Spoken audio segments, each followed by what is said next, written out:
आणि मंडळी, जनमानसांची भावना समजून घेतल्यानंतर आता वेळ झाली आहे अमित शहांच्या दौऱ्यांचं विश्लेषण करण्याची। आणि त्यासाठी आपल्यासोबत आहे एबीपी माझाची उपकार्यकारी संपादक सरिता कौशिक।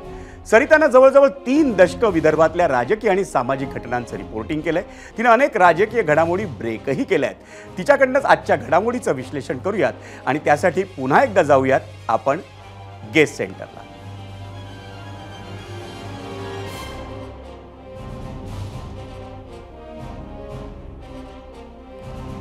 सरिता, आजच्या या अमित शहांच्या नागपूर दौऱ्याचं आणि नेमकं त्याच वेळी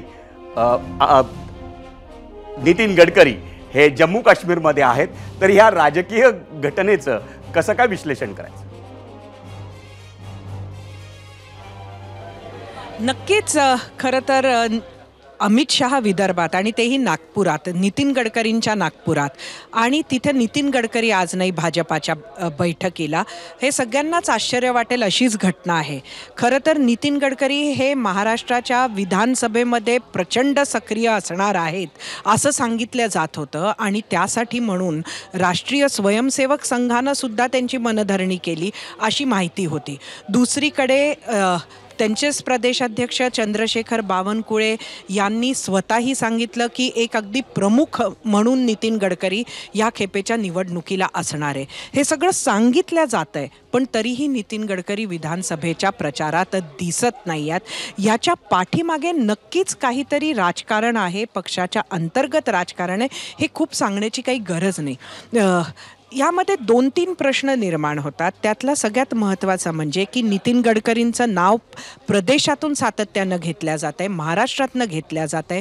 लोकसभेच्या निकालानंतर कुठंतरी इथल्या नेत्यांना नितीन गडकरींची इमेज, नितीन गडकरींची जी पॉप्युलॅरिटी आहे त्याची मदत गरजेची वाटत असेल, पण अशा पद्धतीची कुठलीही घोषणा केंद्रातून अजून आलेलं नाही। खरं तर कुठल्या नेत्यानं कुठं जाऊन प्रचार करायचा याची यादी ही भाजपसारख्या पक्षामध्ये कोणी उठून जम्मू काश्मीरला जाऊन प्रचार करत नाही। ती तारीख, ती वेळ, त्या बैठका, त्या मीटिंग्स हे केंद्राकडनं येत असतात। आणि नितीन गडकरी नेमके ज्या दिवशी जम्मू काश्मीरला आहे त्या दिवशी जर अमित शहा हे स्वतः येत असतील नागपूरला, तर याचा अर्थ काय? त्याचा एकच अर्थ होऊ शकतो की अमित शहांना नितीन गडकरी त्या बैठकीला असावे आणि त्यांची फारशी गरज त्या बैठकीला त्यांना वाटली नसेल। हा मोठा संकेत आहे। यातनं कळतं की कोणाला नितीन गडकरी बैठकीला किंवा महाराष्ट्राच्या विधानसभेला हवे आहेत आणि कोणाला नको आहेत। सरिता, काही दिवसांपूर्वीच नितीन गडकरींचं पंतप्रधान पदाविषयी आलेलं स्टेटमेंट आणि योगायोगानं काय होईना पण अमित दौऱ्यांच्या महाराष्ट्र दौऱ्याला आणि त्यातही ते नागपुरात आलेले असताना नितीन गडकरींची अनुपस्थिती, याविषयी नेमकं कसं काय राजकीय अर्थ काढण्यात येतो?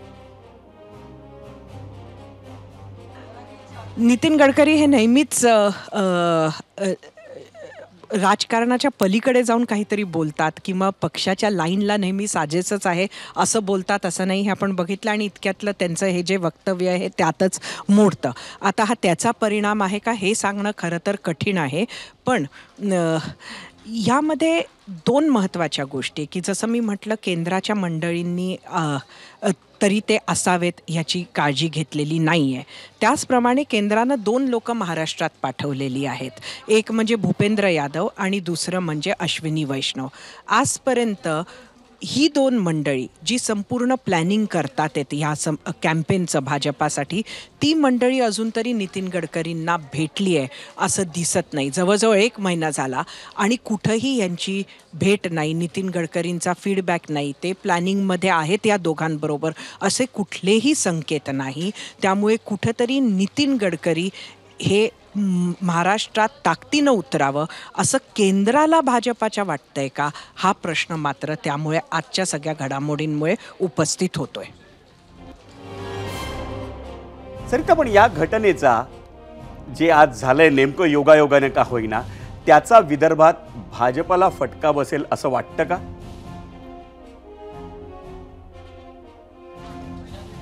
खरं तर नितीन गडकरी आणि विदर्भ हे समीकरण सांगायची गरज नाही. आपण लोकसभेतच बघितलं की जेव्हा जवळजवळ भाजपचा सुपडा साफ झाला त्यावेळेला एकच व्यक्ती जिंकून आली आणि ती म्हणजे नितीन गडकरी.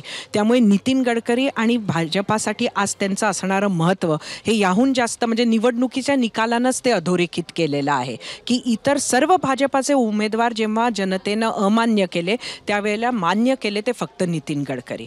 खरं तर भाजपाला फायदा किती होणार हे मला वाटतं सध्या राजकारणापासून दूर राहिलेले, विरोधकांना ते मित्रासारखे वाटणारे, सगळ्यांशी संबंध अक्रॉस पार्टी चांगली असणारे, एक जे काही जुनं राजकारण महाराष्ट्रातलं होतं जे आता अत्यंत गढूळ झालं आहे त्या गढूळ राजकारणात नसणारे आणि अजूनही जुन्या राजकारणाला चिकटून राहणारे आणि त्यातही राष्ट्रीय स्वयंसेवक संघाचे सुद्धा प्रिय असणारे, म्हणजे भाजपची लाईन न सोडता, भाजपची आयडिओलॉजी न सोडता विरोधकांनाही आपलेसे वाटणारे नितीन गडकरी यांचा भाजपाला किती फायदा होईल महाराष्ट्राच्या निवडणुकीत हे सांगायचं कारण नाही. कारण नुसतंच विदर्भ नाही, त्यांची पॉप्युलॅरिटी, त्यांच्याबद्दलचं कुतूहल, त्यांच्याबद्दलचं एक आकर्षण आणि त्यांच्या या वेगळे भूमिकेबद्दलचं कौतुक हे महाराष्ट्राच्या जनतेच्या मनात नक्कीच आहे आणि भाजपासाठी नितीन गडकरी हे व्हॅल्यू ॲडिशनच करू शकतात. सरिता, धन्यवाद या सविस्तर विश्लेषणाबद्दल. एबीपी माझा, उघडा डोळे बघा नीट.